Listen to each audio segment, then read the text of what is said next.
For me, there's definitely what's the meaning of accountability, right? It's kind of like what Precious was saying. What's the meaning of accountability, or how will we hold men accountable?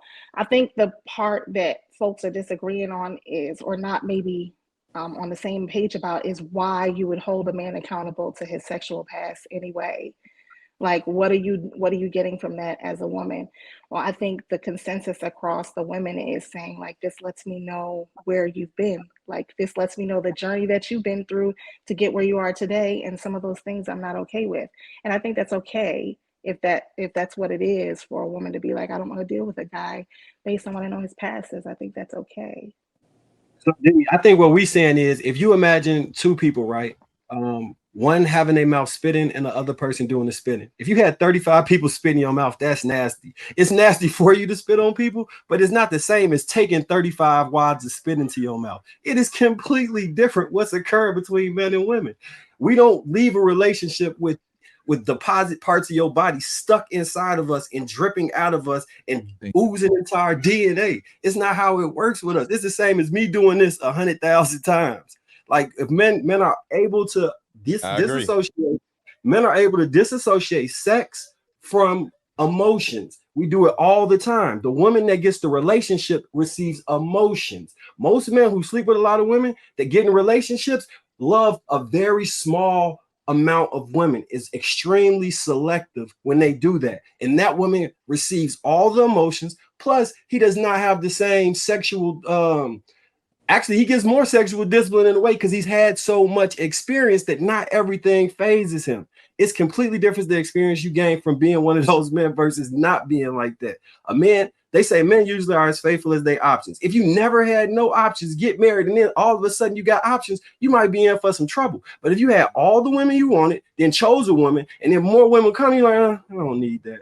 It's completely different. Like, completely different. Hey, hold on. We gotta get Precious. We gotta get Precious in there. I agree with you on that, boy. I totally agree with you on that, bro.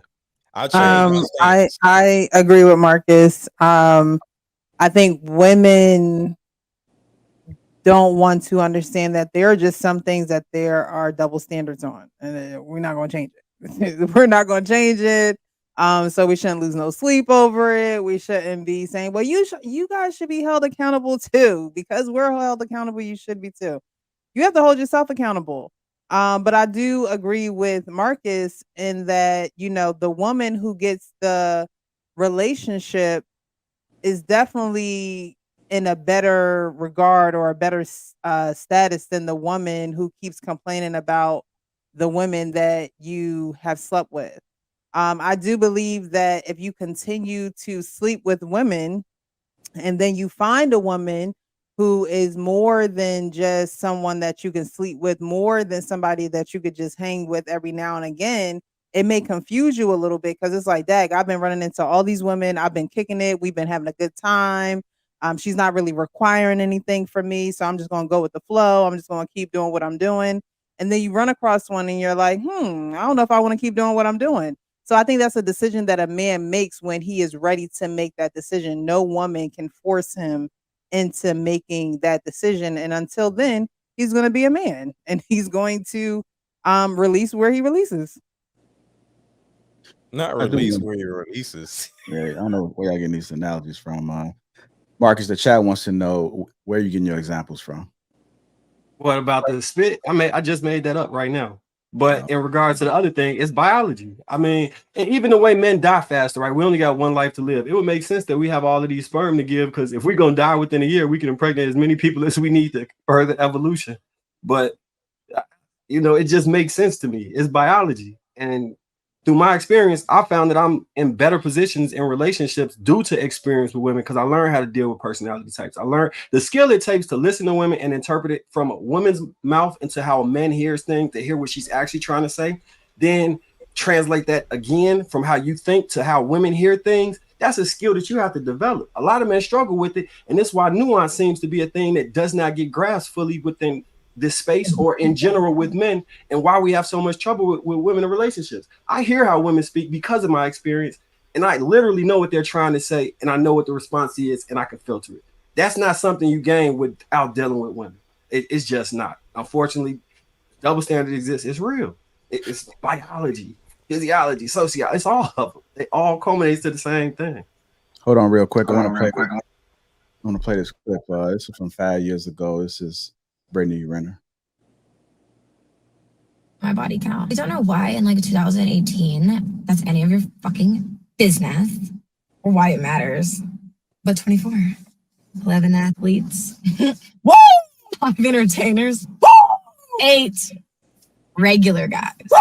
I've only fucked 3 regular guys since I've been Instagram famous because a lot of y'all run your fucking mouths too much. I don't want to be sending you a video 1 minute, the next minute I see me spreading eagle on the timeline, playing with my pussy. In my experience, the worst people to deal with are the athletes. None of them use condoms, really. So if y'all really want to try to come up off a check off a man, I mean, you could just fuck an athlete. Yeah, I just wanted to. That was 5 years ago. She did reveal. Yep, that was one of the ones I was talking about. For the record, I always use condoms. And look, pinch the tip and roll. That's the pinch the tip and roll. He giving y'all some 1, 2, 3s, ABCs. So look, I agree with Marcus, but I also agree with Paris was saying, and just staying on my stance. When we are out here smashing chicks left and right, to a certain degree, that is looked at as unfavorable, depending on who you are and what type of chicks you're smashing, right? Like I just moved into a subdivision, right? And just as an example, if my neighbors were to, every time they look out, they see a different chick walking in my house, right? And one day I go outside and want to meet the neighbors. Do you think they're going to want to meet me? No, they're going to be like, yo, get away from me because you nasty. Because you don't, you know what I'm saying? So overall, there's a certain amount of nastiness that is correlated with us also. So even though I agree with Marcus, what you're saying, Marcus, it makes sense. But there is a degree where it does get unfavorable, and to a certain degree, like, bro, chill out. That's all I'm saying. We got to have a certain amount of discipline at some point in our lives. It don't have to be multiple women. It could just be one woman you bring over there and they still might say you nasty. No, they see the same car or the same woman. They like, oh, that must be his girlfriend. But they see a different car every day or every 2 days, and there's a cute chick walking out the car. They're going to be like, yo, this nigga is out there. He crazy. You know what I'm saying? I don't want to with a single man doing whatever the hell he want to do. But no, I think just saying there's a certain level where it does get nasty. Right.